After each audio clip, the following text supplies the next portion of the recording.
प्राविशज्जीवरूपतः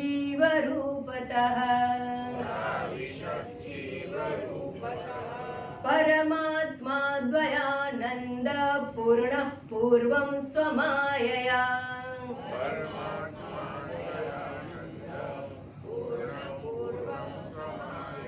स्वयमेव जगद्भूत्वा प्राविशज्जीवरूपतः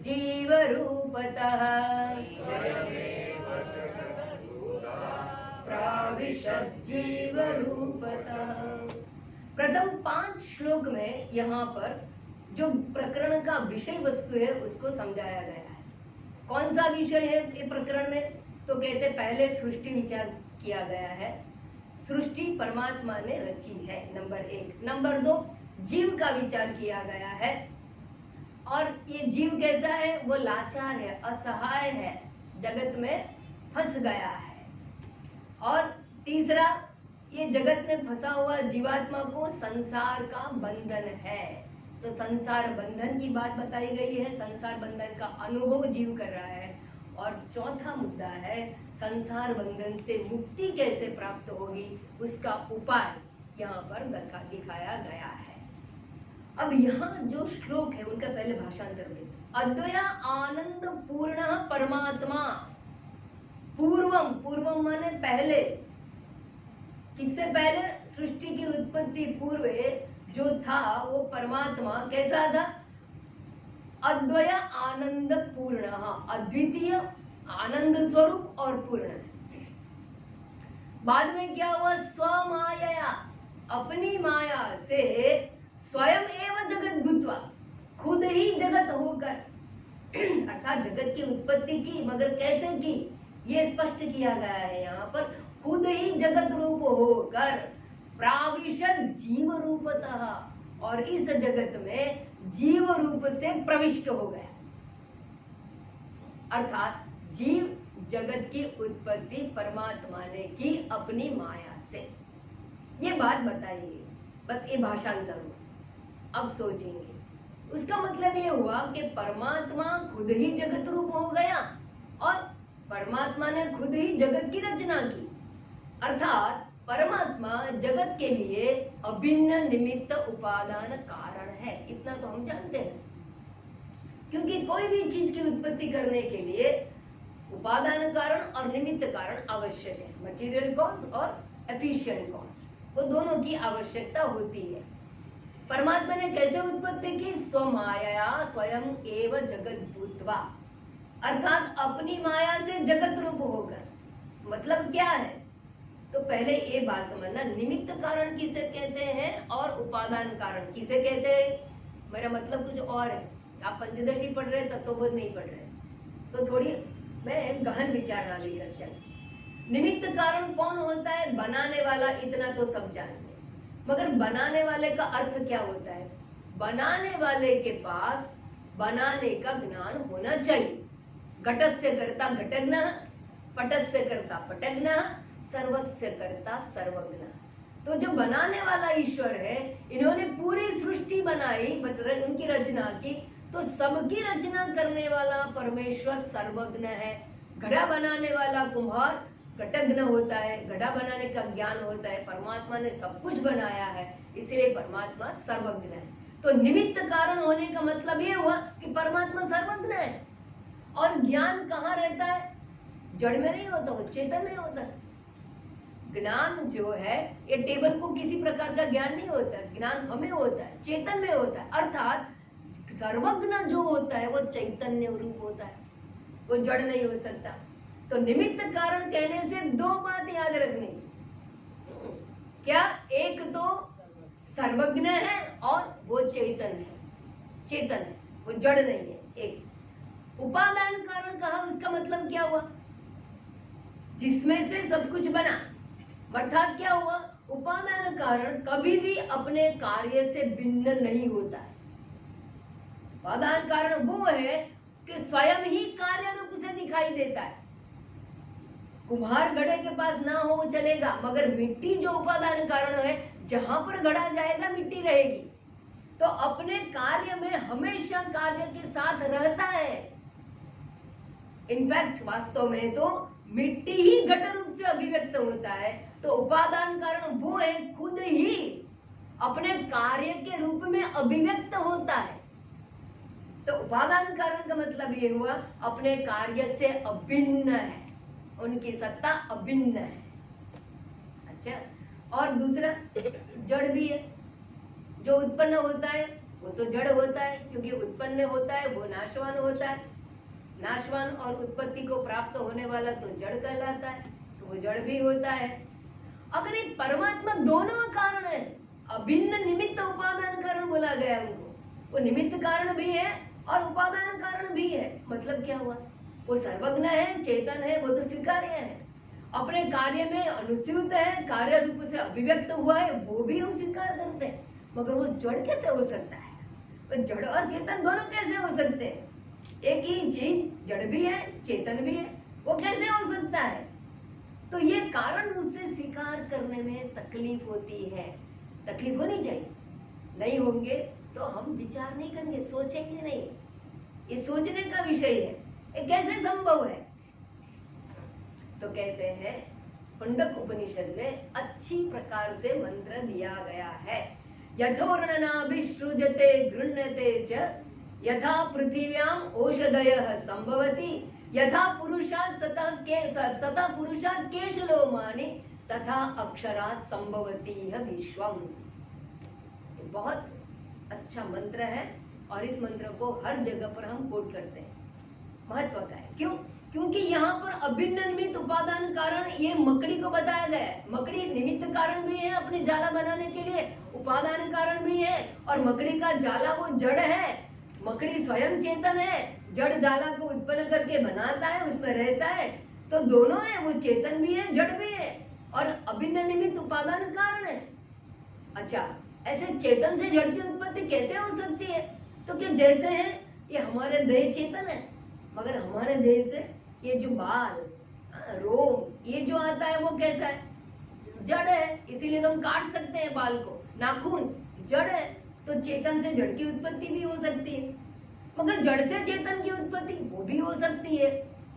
कैसे होती है? तो जैसे पृथ्वी जड़ है और वनस्पति जगत चेतन है, सजीव सृष्टि है वनस्पति, और पृथ्वी तो जड़ है, तो जड़ से चेतन की उत्पत्ति, चेतन से जड़ की उत्पत्ति, और एक ही चीज निमित्त कारण उपादान कारण दोनों हो सकता है। ये सभी का उदाहरण वहां पर दिया गया है।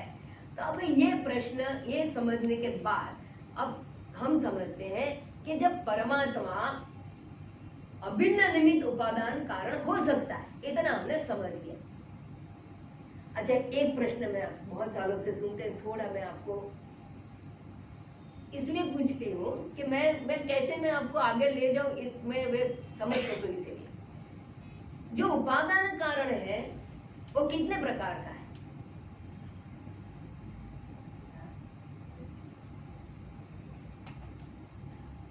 पारला वाला मत बोलो। उपादान कारण कितने प्रकार के? एक। वही तो मुझे पूछना था। उपादान कारण दो प्रकार के होते हैं। एक मान लिया तो तकलीफ हो जाएगी। ये कोई घड़ा और मिट्टी सिर्फ नहीं है। उपादान कारण दो प्रकार के होते हैं। नंबर एक परिणामी उपादान कारण और दूसरा है विवर्त। अब आ गया विवर्त उपादान कारण। ठीक है, तो परमात्मा निमित्त कारण है, तो उपादान कारण कैसे उपादान कारण है? वो उपादान कारण तो है, मगर समझने की बात है ये कैसा उपादान कारण है? तो परिणामी उपादान कारण नहीं है। परिणामी उपादान कारण किसे कहते हैं? जो अपने स्वरूप को त्याग कर जो उत्पन्न करता है उसे परिणामी उपादान कारण कहते हैं। दूध को जब दही के रूप में हम प्राप्त करते हैं तो दूध नहीं रहता है, वो दही बन जाता है। बीज से वृक्ष हो जाता है, बीज नहीं रहता है, वृक्ष हो जाता है, वो परिणामी उपादान कारण है। और विवर्त उपादान कारण किसे कहते हैं? स्वस्वरूप अपरित्यागेन रूपांतरापत्ति ही विवर्तः। स्वस्वरूप परित्यागेन रूपांतरापत्ति ही परिणाम कारण। ठीक है, और तो अपने स्वरूप को त्यागे बिना जो उत्पन्न करता है उसे विवर्त उपादान कारण कहता है। उसका दृष्टांत बहुत आपने सुन रखा है, कौन सा एक दृष्टांत तो दिखाओ। रज्जु सर्प, रज्जु सर्प का विवर्त उपादान कारण है, और सीप चांदी का विवर्त उपादान कारण है, रेत मुर्ग जल का विवर्त उपादान कारण है। ठीक है, अच्छा, अब ये दृष्टांत आने से तो बहुत कुछ समझ लिया, मगर ये दो बात स्पष्ट करने का हमारा काम क्या है। सब कुछ आपने सुन रखा है, शास्त्र में दिया गया है, हमें सिर्फ हाईलाइट करना है और कुछ नहीं करते हैं। हाईलाइटर होते हैं ना, वो बात को जब हमारा अपने आपके सामने रखते हैं कि महत्व की चीज क्या है, उनको हम हाईलाइट करते हैं। तो दोरी अपने स्वरूप के त्याग किए बिना स्वयं ही सर्प के रूप से परिवर्तित होता है, सर्प का सर्जन करती है। तो दोरी सर्प के लिए विवर्त उपादान कारण है। मिट्टी घट का कौन सा उपादान, अभी आगे चल, मिट्टी उपादान कारण है घट का, वो कौन सा उपादान कारण, वो परिणामी उपादान कारण है या विवर्त उपादान कारण है।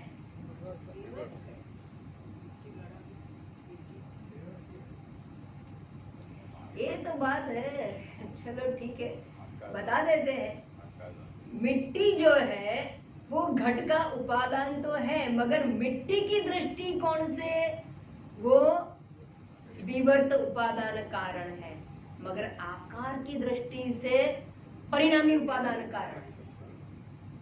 क्योंकि मिट्टी में परिवर्तन होता है, आकार लिया, मिट्टी ने एक आकार लिया, तो आकार की दृष्टिकोण से परिवर्तन होता है उसमें, और रज्जु सर्पवत नहीं है। मिट्टी और घट का दृष्टांत और रज्जु और सर्प का दृष्टांत दोनों में अंतर है।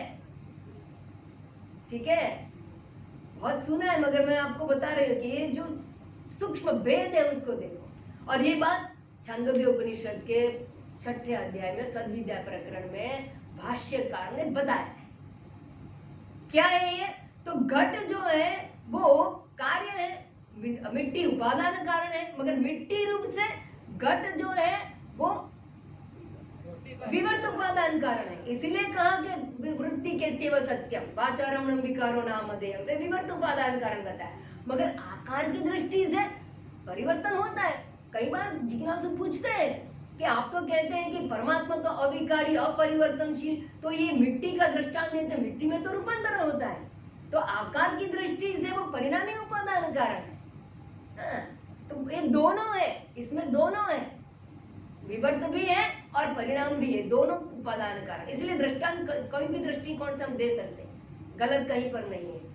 सिर्फ अनफोल्ड करने का समय आता है तब बताया जाता है, कुछ गलत नहीं है। स्टेप बाय स्टेप सत्य को उजागर करने की एक हमारी शैक्षणिक प्रणाली का है। अच्छा, अब आते हैं हमारे मूलभूत जो विषय है उसके ऊपर। अब परमात्मा जो है इस जगत का उपादान कारण है, वो कैसा उपादान कारण, वो परमात्मा इस जगत का कैसा उपादान कारण, निमित्त कारण, उपादान कारण, उपादान विवर्त उपादान कारण है या परिणामी उपादान कारण, क्या दोनों है? तीन में से कौन? नहीं, दोनों नहीं है, सिर्फ विवर्त उपादान कारण है। दोनों नहीं मान सकते भाई, परिणामी कारण को कभी नहीं स्वीकारा वेदांत ने, सिर्फ विवर्त उपादान कारण है।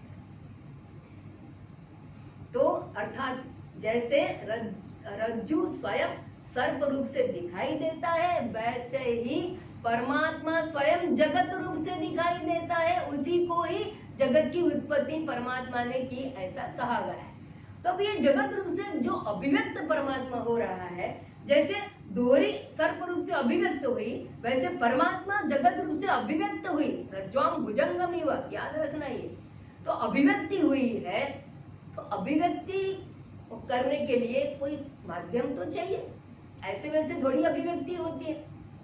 जैसे दोहरी में सर्प देखने के लिए हमें क्या चाहिए, एक चीज आवश्यक है। क्या आवश्यक है?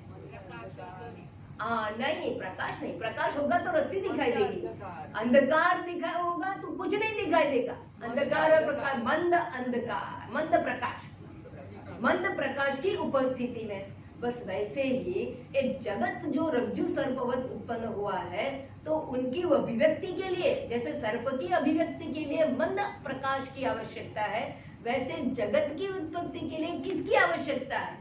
तो जिसकी आवश्यकता है उसे हम माया कहते हैं। स्वमाया। अंधकार को हम क्या कहते हैं? अंधकार को अज्ञान के साथ हम सरखाया जाता है। तमसो मा ज्योतिर्गमय, तो तमस माना अंधकार और हम ज्ञान को प्रकाश कहते हैं। तो मंद प्रकाश यानी कि कुछ है ऐसा पता है, पर क्या है विशेष रूप से हम जानते नहीं है। जब ब्रह्म है, मैं हूं ऐसा ज्ञान है, मगर मैं ब्रह्म हूं ये विशेष रूप से हम जानते नहीं है, तब हम जगत है ऐसा मान लेते हैं, मैं देव हूं ऐसा मान लेते हैं। तो जगत की उत्पत्ति कब है?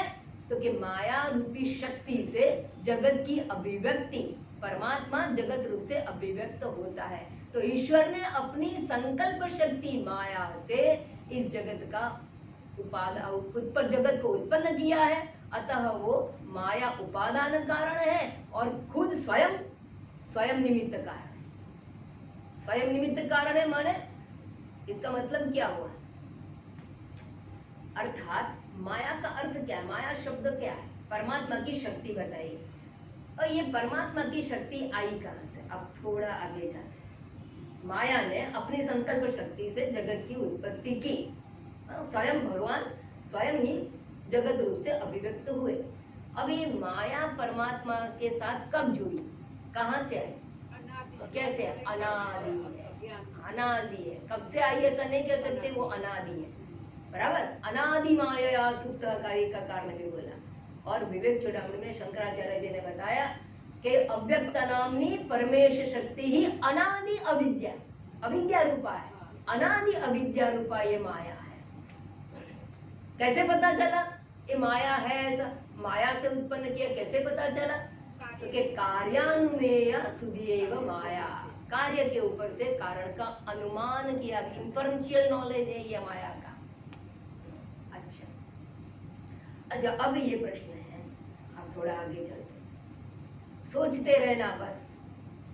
यदि माया ब्रह्म में अनादि काल से विद्यमान है, तो ब्रह्म अद्वितीय है या सद्वितीय है?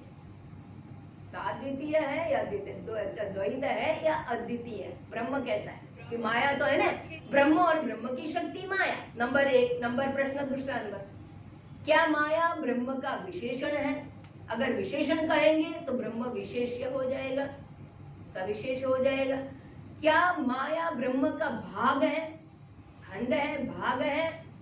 भाग होने से ब्रह्म सावयव होगा। तो माया और ब्रह्म का संबंध कैसा है?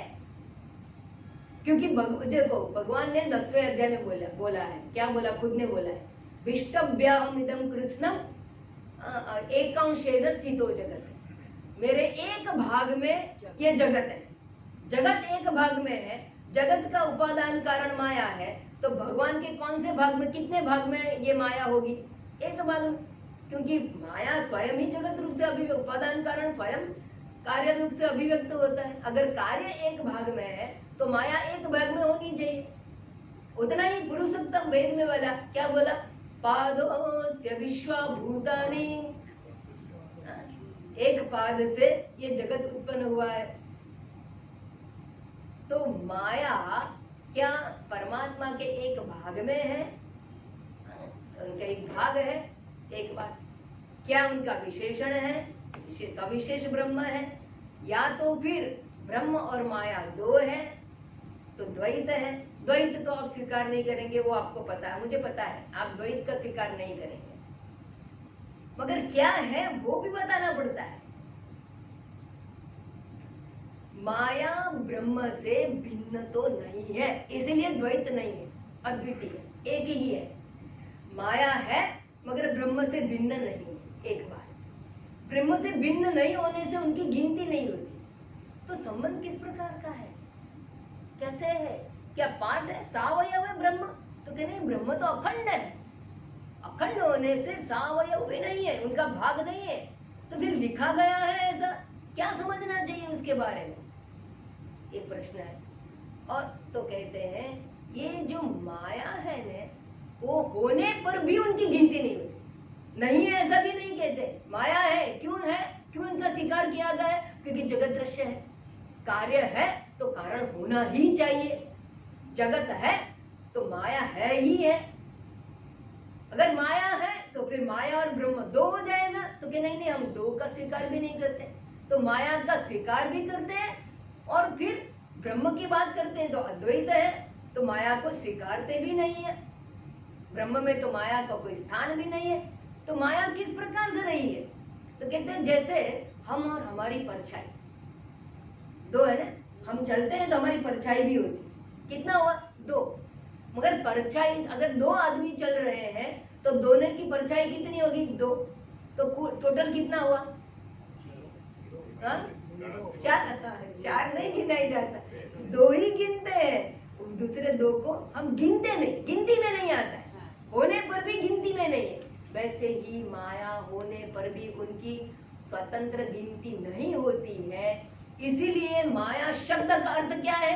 या मा सा माया, जो नहीं है उसका फिर भी है, उसे माया कहते हैं। नहीं होने पर भी स्वीकार किया गया है। दूसरा दृष्टांत देखिए, हम और हमारा मुखाभास, मिरर के सामने खड़े हैं, हम हैं और सामने मैं और हूँ, दो होने पर भी एक ही है, गिनती नहीं होती है। तो दूसरा जो है उनका अस्तित्व कैसा है? बस माया का वैसा ही अस्तित्व है। अर्थात जैसे मैं और मेरा जो प्रतिबिंब होता है उसको मेरा आभास कहते हैं, मुख और मुखाभास। तो माया भी आभास रूप है, वास्तव में नहीं है, दिखाई देने पर भी नहीं है, आभास रूप है। इसीलिए हम कहते हैं नहीं होने पर माया, या मासा माया का मतलब क्या हुआ? वो ब्रह्म में अध्यस्त है, आरोपित है। जैसे दर्पण में मैं दूसरी नहीं हूँ, दर्पणगत मैं कुछ नहीं हूँ, दर्पण के साथ प्रतिबिंब का संबंध कैसा है? कोई संबंध नहीं है। दर्पण में मेरा कोई संबंध नहीं है, मेरे कपड़े का कोई रंग नहीं होगा दर्पण में। अरे देखो ये कपड़ा तो जाने दो, अगर आपने मुंह में ये शहद रखा तो शहद तो चिकना होता है, वो प्रतिबिंब भी चिकना दर्पण को बना देगा? चिकना नहीं बनाएगा, ठीक है ना?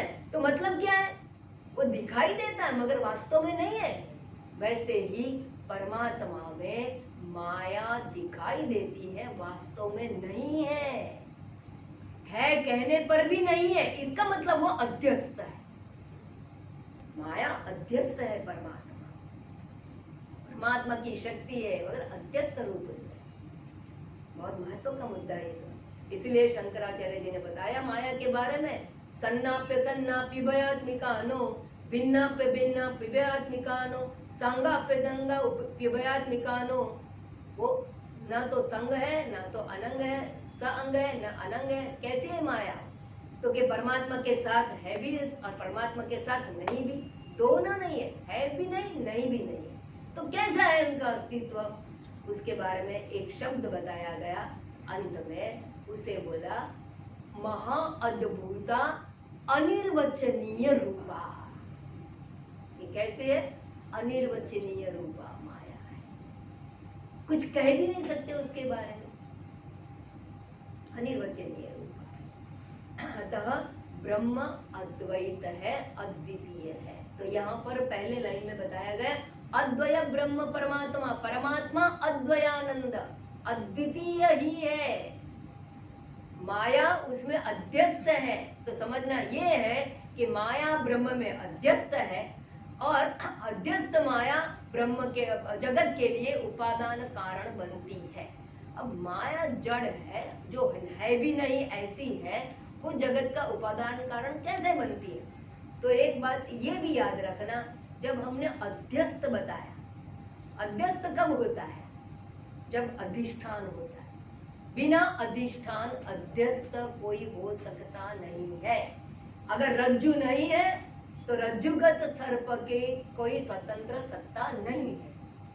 अधिष्ठान होना चाहिए, अधिष्ठान के ऊपर ही कोई अध्यस्त होता है। अध्यस्त चीज जो होती है उनका कोई स्वतंत्र अस्तित्व होता नहीं है, इंडिपेंडेंट एग्जिस्टेंस नहीं है, माया की स्वतंत्र सत्ता नहीं है, परमात्मा के अधीन सत्ता है। परमात्मा अधिष्ठान है, सबस्ट्रेटम है, और माया अध्यस्त है। और अध्यस्त माया का अधिष्ठान होने से परमात्मा जगत का निमित्त कारण कहा जाता है, और अध्यस्त माया के दृष्टिकोण से जगत का उपादान कारण कहा जाता है। ठीक है, अभी न, क्योंकि ऐसे तो माया कोई सर्जन नहीं कर पाएगी, वो तो जड़ है। तभी भगवान ने बोला मया अध्यक्षेण प्रकृति ही सूयते सचराचरम, मेरी अध्यक्षता में प्रकृति माने माया वो जगत का सर्जन करती है। तो बिना अधिष्ठान अध्यस्त कभी नहीं होता है। अतः माया जो अध्यस्त है परमात्मा में, उनका स्वतंत्र अस्तित्व नहीं है, और माया अध्यस्त माया के दृष्टिकोण से ही ये जगत का उपादान कारण, विवर्त उपादान कारण, विवर्त उपादान कारण, सिर्फ उपादान कारण नहीं बोलने का, भी विवर्त उपादान कारण ब्रह्म कहा गया है। और स्वरूप के दृष्टिकोण से परमात्मा चैतन्य स्वरूप होने से, स्वरूप के दृष्टिकोण से जगत के लिए वो निमित्त कारण होता है। ऐसे परमात्मा अभिन्न निमित्त उपादान कारण जगत का बनता है। ठीक है, अच्छा, अब ब्रह्म का जो स्वरूप है वो खुद का स्वरूप कैसा है? तो अभी हमने एक बात तो सिद्ध कर ली, वो अद्वितीय है। अद्वितीय है, माया अध्यस्त है। खुद माया जो उपादान कारण कहा गया, तो अध्यस्त माया से उत्पन्न हुआ जगत भी कैसा है? अध्यस्त है, आरोपित है। जैसे अध्यस्त सर्प है, तो अध्यस्त सर्प माने भ्रांत सर्प है, वैसे ही जगत का भी अस्तित्व भ्रांत है। जैसे मंद प्रकाश में अध्यास दिखाई देता है, अध्यस्त सर्प दिखाई देता है, वैसे ही अज्ञान में ये जगत दिखाई देता है। ज्ञाते तत्व का संसार, तो अज्ञान काल में ही अविद्या से ही दिखाई देता है। अब तो ब्रह्म कैसा है? तो कि जब दूसरी चीज है ही नहीं, अद्वितीय है, एकम एव अद्वितीय ब्रह्म। अगर ब्रह्म अद्वितीय है तो दूसरा उसका कोई चीज दूसरी न होने से जो कुछ भी है वो स्वयं ब्रह्म ही है। और माया से जो जगत उत्पन्न हुआ है, कोई भी उत्पत्ति देश और काल से मर्यादित होती है, देश और काल में ही उत्पन्न होता है। तो उपादान कारण माया जो है वो सिर्फ जगत नहीं, देश काल सहित जगत की उत्पत्ति कर। और जब ये अध्यस्त हो गया, उनकी गिनती नहीं हो सकती है, तो परमात्मा देश काल अपरिचिन्न है, और देश काल माया के साथ जाता, माया कार्य है। तो परमात्मा देश काल अपरिचिन्न, अमर्यादित है, और अमर्यादित होने से परमात्मा पूर्ण है, अद्वितीय है, और अमर्यादित होने से, अपरिचिन्न होने से परमात्मा सर्वव्यापक होने से पूर्ण है। इसलिए यहाँ कहा गया परमात्मा अद्वय आनंद पूर्ण, पूर्ण स्वरूप है। अच्छा, कहते हैं परमात्मा ब्रह्म स्वरूप तो आनंद स्वरूप है। अब आनंद स्वरूप का मतलब क्या है? जब हम जानते हैं कि भाई ब्रह्म कहाँ है, मैं आपको पूछती हूँ, ब्रह्म कहाँ है? सब जगह पर है, हमसे अलग कहीं पर भी है। तो हम ब्रह्मास्मि। तो अगर हम ब्रह्म है तो हम कैसे हैं? आनंद स्वरूप होने चाहिए। और हम अपने आप को कैसे अनुभव करते हैं? कभी सुखी कभी दुखी, सिर्फ दुखी भी नहीं, कभी खुशी कभी गम, कभी सुखी और कभी दुखी, दोनों का अनुभव करते हैं। तो ये आनंद स्वरूप ब्रह्म का मतलब क्या हुआ? देखो, सुख और आनंद में अंतर है। अब कौन सा अंतर है वो सूक्ष्म रूप से समझ लेते हैं। ये जो मैं और मेरा मुखाभास दो चीज है, मगर मेरा मुखाभास कैसा दिखेगा? जैसा मेरा मुख है, ठीक है।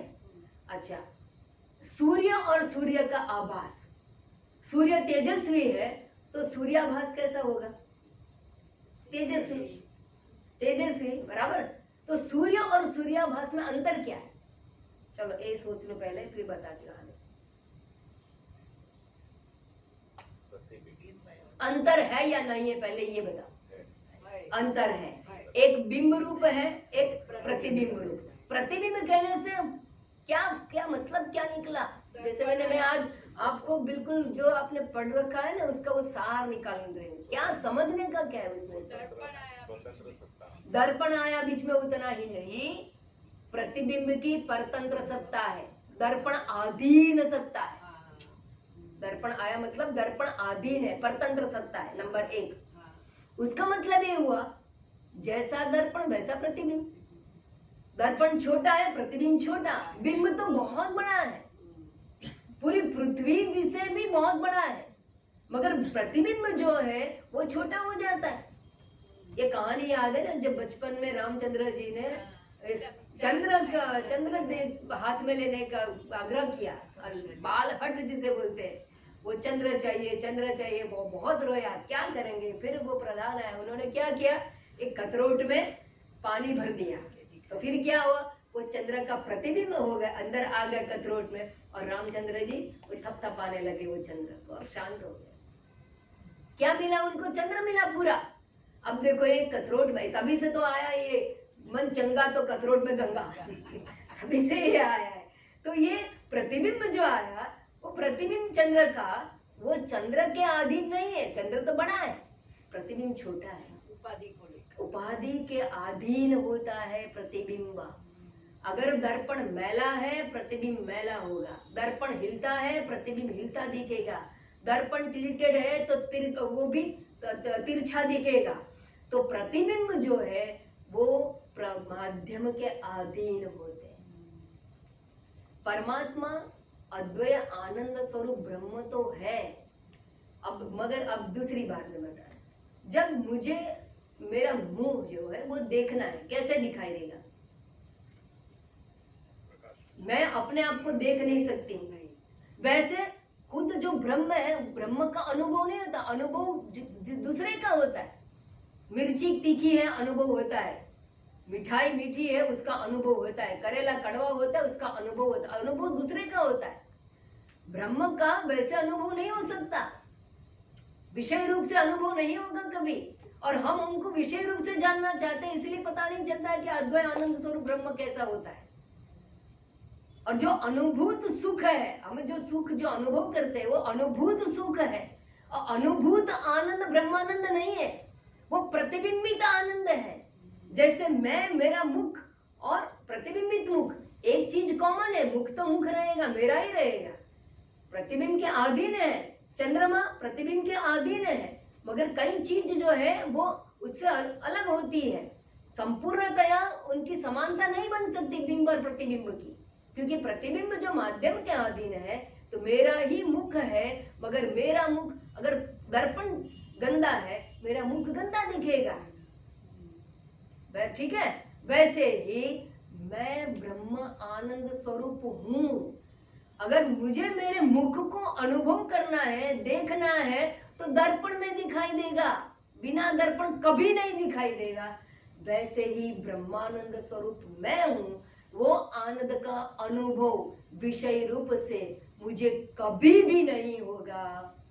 अगर अनुभव करना है आनंद का, तो दर्पण की तरफ कोई माध्यम चाहिए। जैसे मुख का अनुभव करने के लिए दर्पण का माध्यम चाहिए, वैसे ब्रह्मानंद का अनुभव अगर करना है तो माध्यम चाहिए, और वो माध्यम है हमारा अंतःकरण, हमारा मन। और मन में जो प्रतिबिंबित आनंद है, वो प्रतिबिंबित आनंद ब्रह्मानंद ही है। किंतु जैसे सूर्य ही प्रतिबिंबित होता है पानी में, मगर पानी गंदा है, जितना गंदा पानी होगा सूर्य का प्रतिबिंब भी इतना मैला होगा, हमारा अंतःकरण जैसा होगा, वैसा ही आनंद हम अनुभव करेंगे। शुद्ध और स्वच्छ पानी में शुद्ध जैसी चीज बिंब है वैसा दिखाई देगा। जैसे हमारा अंतःकरण शुद्ध और स्वच्छ होगा, सत्व गुण से भरा हुआ होगा, तो प्रतिबिंब जो है वो स्पष्ट रूप से दिखाई देगा। मगर वो अनुभूत सुख है वो पूर्ण रूप से दिखाई देगा। अगर हम जरा बेचैन हो गए तो आनंद की अनुभूति की मात्रा कम हो जाएगी, सुख की अनुभूति कम होगी। अगर जब बहुत ही हम बेचैन होंगे तो सुख की मात्रा नहीं रहेगी, हम दुख का अनुभव करेंगे। तो जो अनुभूत सुख है, हाँ, वो प्रतिबिंबित सुख है, हमारे अंतःकरण में प्रतिबिंबित ब्रह्मानंद है, उनका हम अनुभव करते हैं। और ब्रह्म आनंद स्वरूप है, उनका अनुभव नहीं थे, वो तो अनुभव स्वरूप है, उनका अनुभव नहीं होता है, वो विषय कभी नहीं बन सकता है। तो जब हम सुख का अनुभव करते, वो ब्रह्मानंद नहीं है, वो प्रतिबिंबित आनंद है। और प्रतिबिंबित आनंद माध्यम के ऊपर निर्भर है, तो माध्यम जैसा रहेगा इतना ही सुख हम अनुभव कर पाएंगे। सुखी भव आशीर्वाद दे तो सकते हैं, मगर सुखी भव का कब होगा वो? जब हमारा मन शांत होगा। अगर मन शांत नहीं है तो सुख का कभी भी अनुभव नहीं होगा। जितना शांत हो, जितनी मात्रा में शांत रहेगा मन, उतनी मात्रा में सुख ज्यादा ज्यादा अनुभव करेंगे। तो उसमें ग्रेडेशन है, तारतम्य है। और उस आनंद को हम, और मन मतलब क्या? मन माने वृत्ति, मन में प्रतिबिंबित आनंद मतलब वृत्ति में प्रतिबिंबित आनंद है। तो वृत्ति है, 3 प्रकार की होती है। वो मनोवृत्ति जो है प्रिय, मोद, प्रमोद 3 प्रकार की होती है, क्योंकि वो शुद्ध सत्व गुण है, रजो मिश्रित गुण है, रजो मिश्रित अंतःकरण है, या रजस तमस और सत्व मिश्रित अंतःकरण है। उसी के आधार पर सुख का अनुभव होगा। वो है तो ब्रह्मानंद ही अनुभूत होता है, प्रतिबिंबित ब्रह्मानंद ही है, मगर प्रतिबिंबित होने से उसमें तारतम्य रहता है, और वो सुख आना जाने वाला रहता है, हमेशा नहीं टिकता है, क्योंकि वृत्ति के अधीन है। दर्पण है तब तक प्रतिबिंबित दिखाई देता है, प्रतिबिंब दिखाई देता है, वैसे ही वृत्ति है तब तक ही प्रतिबिंब दिखाई देगा। आनंद की अनुभूति करते रहेंगे। तो अनुभूति के लिए मन रूपी माध्यम चाहिए, वृत्ति रूपी माध्यम चाहिए। और जैसे कहते हैं ना, मोरा मन दर्पण कहलाए, तो मन रूपी दर्पण के अंदर ब्रह्मानंद की अभिव्यक्ति होती है, जो हम अनुभव करते हैं। ठीक है। और मन विवल होने से, बेचैन होने से जो बिंब है वो तो यथावत रहता है, उनकी मात्रा ना बढ़ती है ना घटती है, वो तो हमेशा सदा में समत्वम, हमेशा समता, निर्दोषम ही समम ब्रह्म, उसमें कोई बदघट नहीं होती है, क्षय वृद्धि नहीं होती है। किंतु प्रतिबिंबित आनंद में वृद्धि क्षय अवश्य होता है, उसमें तारतम्य है। इसीलिए तो तैतरीय उपनिषद में पूरी ब्रह्मानंद वल्ली है, और उसमें आनंद मीमांसा है। स एको मनुष्य आनंद, एक मनुष्य का आनंद किसे बोला है? जो पूरा पृथ्वी का आशिष्टो दृढ़िष्ट बलिष्ठ तस्येयं सर्वा पृथ्वी वित्तस्य पूर्णा स्यात्। और ऐसी जो पृथ्वी का जो राजा होगा, चक्रवर्ती, वो एक मनुष्य का आनंद है। फिर ऐसे 100 मनुष्य का जो आनंद है, वैसा एक गंधर्व का आनंद है। 100 गंधर्व का आनंद है, ऐसे एक देव का आनंद, देवों का 100 देवों का आनंद, एक इंद्र का आनंद है। ऐसे तारतम्य बताया गया है। वो किसके अधीन है? उपाधि के अधीन है। वो अंतःकरण की उपाधि अलग अलग होने से अनुभूत आनंद भी अलग अलग होता है। किंतु अंत में बताया गया है, यश्चासावादित्ये स एकः, जो परमात्मा जो आदित्य में है, सो यश्चायम पुरुषे, जो परम तत्व के रूप में है, वो दोनों एक है, उसमें वृद्धि क्षय नहीं होती। सयश्चायम पुरुषे यश्चासावादित्य एकः। तो ब्रह्म मूलभूत आनंद स्वरूप है। प्रतिबिंबित जो सुख है वो देश काल से परिचिन्न है, और वो वृत्ति के अधीन होने से उसमें तारतम्य दिखाई देता है। और जो परब्रह्म है उसमें वो आनंद स्वरूप ब्रह्म में कभी भी तारतम्य होता नहीं है। तो यहाँ पर ये बताएगा पहले श्लोक की पहली लाइन में, परमात्मा अद्वय आनंद पूर्ण। ठीक है, इतना हमने अभी तक सोच लिया। अब ये पूर्णानंद स्वरूप परमात्मा क्या करता है? देखो, एक प्रतिबिंबित आनंद होने से एक फायदा तो होता है, हमें एक लाभ तो होता है। क्या लाभ होता है? प्रतिबिंब अगर किसी का पड़ता है, अगर मेरे पीछे कोई आ रहा है और मैं तो ऐसे बैठी हूँ, अब मेरे सामने दर्पण है, तो क्या होगा, मैं अपने आप को देखूंगी और किसको देखूंगी, पीछे वाले। तो एक तो हमें लाभ होता है, पीछे कोई आ रहा है, उनको हम पहचान सकते हैं। वैसे इसीलिए तो गाड़ी चलाते समय दर्पण में देख के चलाए, पीछे गाड़ी आ रही है, ट्रक आ रही है, कुछ पता चलता है। वैसे ही प्रतिबिंबित सुख से एक बात तो हकीकत आ गई कि वो प्रतिबिंब सुख का होता है, अर्थात सुख रूप बिंब रूप सुख तो होना ही चाहिए, बिना बिंब प्रतिबिंब नहीं होगा। तो प्रतिबिंबित सुख है मतलब कि बिंब रूप सुख है। और ये ब्रह्म क्या कर रहा है, स्वयं स्वमायया पूर्वम स्वयं एव जगत भूत्वा, ये विवर्त उपादान कारण रूप से स्वयं एव जगत भूत्वा, स्वमायया अपनी माया से, माया का क्या है, उपादान कारण, और उपादान कारण माया उपहित चैतन्य ब्रह्म होने से ब्रह्म कैसा हो गया, विवर्त उपादान कारण, जगत का विवर्त उपादान कारण। तो ये परमात्मा स्वयं एव जगत भूत्वा, खुद ही जगत बन गए। अब ये कैसे समझेंगे आप, हाँ, क्योंकि ये जटिल है। बहुत बार सोचते हैं कि परमात्मा माया से जगत रूप से अभिव्यक्त हो गया, उसका मतलब क्या, कैसे जानेंगे। जगत का निमित्त कारण है, विवर्त उपादान कारण है। कब किया के पूर्व, पहले पूर्व का अर्थ जान लेते। पूर्व माने जगत की उत्पत्ति होती है, जगत को उत्पन्न किया गया है, उत्पत्ति हुई है, अर्थात पूर्व जगत नहीं था, पर जगत की उत्पत्ति करने वाला परमात्मा था। सदैव सौम्य इदम अग्र आसीत्, सत्स्वरूप परमात्मा इदम अग्रे, जगत की उत्पत्ति के पूर्व था। तो पूर्वम, पूर्वम माने जगत की उत्पत्ति पूर्व, जगत को उत्पन्न करने के लिए माया का सहारा लेकर परमात्मा खुद ही ये जगत रूप से अभिव्यक्त हो गया। तो ये समझना बहुत जरूरी है। स्वयं एवं जगत भूत्वा, पहले जगत की उत्पत्ति की, बाद में जीव रूपतः प्राविशत, जीव रूप से उसमें प्रविष्ट हो गया। तो जीव रूप भी कौन बना, परमात्मा। जगत रूप भी कौन बना, परमात्मा।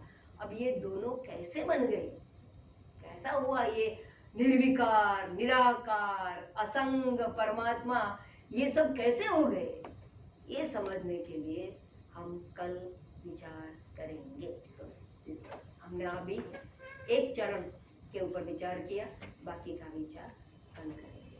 ओम पूर्णमदः पूर्णमिदं पूर्णात् पूर्णमुदच्यते पूर्णस्य पूर्णमादाय पूर्णमेवावशिष्यते। ओम शांति शांति शांति।